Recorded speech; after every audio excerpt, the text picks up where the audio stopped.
Alright, so an update on the 69 Orioles Save the Day replay or project that I'm doing.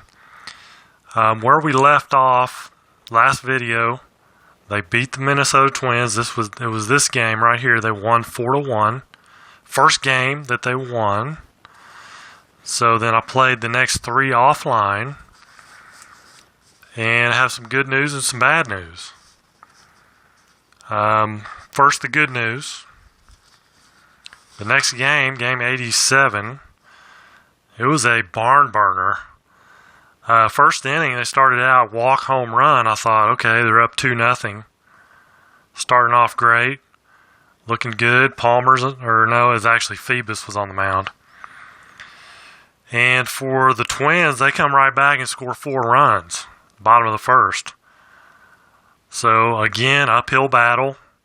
They battle back, score a run, but then they give up 3 more.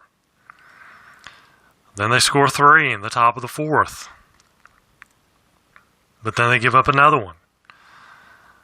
So it's a 8-6 ball game at that point. But then, 7th inning, Powell hits a 2-run home run, ties it up.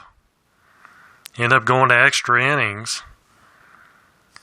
And let's see, Echeverria comes in for Hendricks and pinch hits and stays in the game and gets a single. Buford sacrifices him over. Blair singles. Blair had a nice day, as you can see, 3 for 6, home run, 2 singles, 5 RBIs. And then Powell flies out. Robinson walks. Belanger singles. And that scores. Actually, Blair's single scored Echeverria.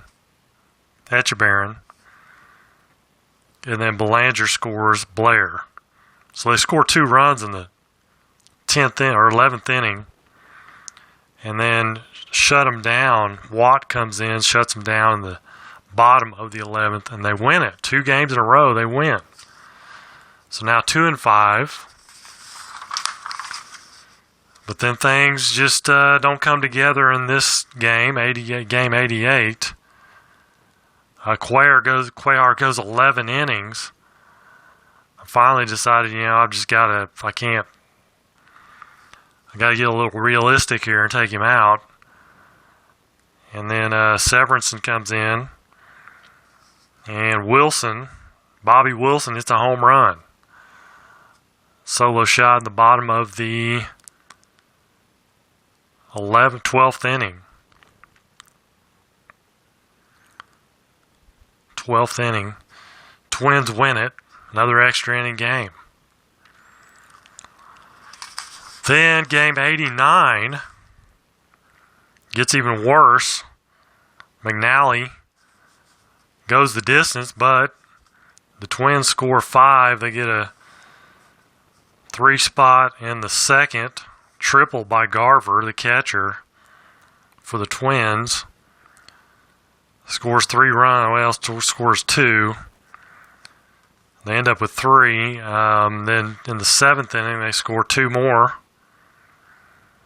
Odorizzi goes the complete game. 3-hitter. And wins at 5-0. A shutout by Odorizzi. So here's where I'm at. Some more bad news. I'm pulling the plug on this. It's just not good. It's not going to happen. I think the problem is that pitchers and hitters nowadays strike out a ton.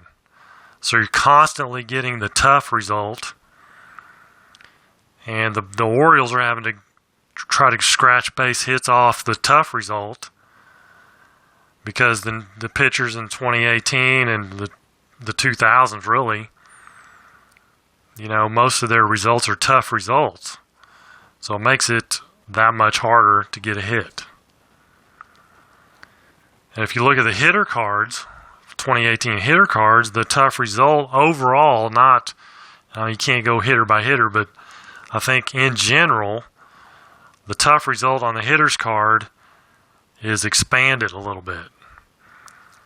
the strikeouts are expanded, but then the hits, the hit range goes a little higher than it does for back in 1969. I think if you play, so cross-era games just don't seem to work. Now, I take that back a little bit. I would say, 50s, 60s, 70s, even 80s probably you're okay. But once you get in the 90s and the 2000s, once you get into there, I don't think you can, cross those up and have good results, which I've proved that point right here. I think if the 69 Orioles were playing the 70s, the 80s schedule, I think they'd be fine. But jumping all the way up to the 2000s, it's just not going to work. So I'm pulling the plug on that. So I'm going to start up a new project, one I've kind of had in my back pocket for a while, and I'm pulling it out. We'll see if it works. I'm going to try to do it. And that is, I'm going to use the 2018 set of Payoff Pitch, and I'm going to do a tournament. All the teams, they'll be ranked according to how they finished, but it's going to be a limited player tournament, meaning all the limited players are going to be the ones playing. So if you have, I'm trying to set it at 200 at-bats or less, you qualify to play for that team. For pitchers, 25 innings or less, you qualify to pitch. I may have to fudge a little bit to get some players. For some teams, there'll be players playing out of position, but it's going to be the limited players. In other words, if a guy, let's say there's a lot of guys that, yes, they started out the season with such and such team. Maybe they had less than 200 bats with that team. Then they got traded, ended up over 200 bats with the other team. If the team they started out with, if they have less than 100 bats, they can play. Excuse me.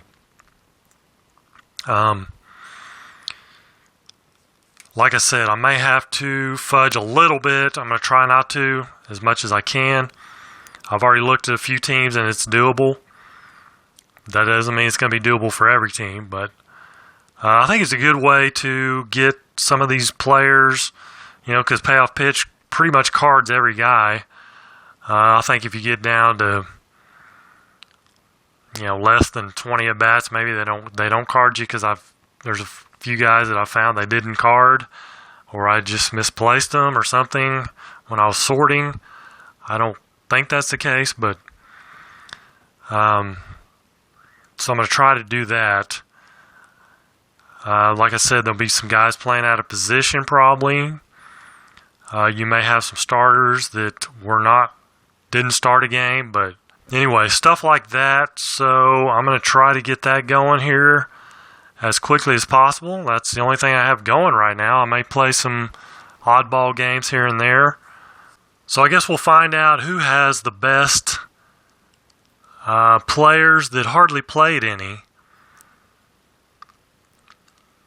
And we'll find out who's the champion of the limited player tournament.